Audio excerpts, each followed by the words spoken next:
Hello everyone and welcome to Drawings Channel. Today we are going to draw and color Bluey and her family. Let's start drawing. At first I'm going to draw Bluey's sister, Bingo. I start with her eyes, then I draw her nose like this. And her eyebrows as well. I draw the shape of her head, then I draw her triangle-shaped ears.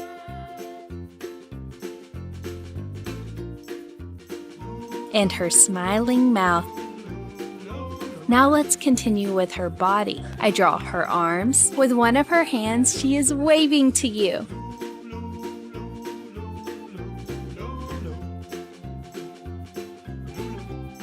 Then I draw her legs.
Awesome! Now I'm going to use this black marker to make this beautiful drawing more visible.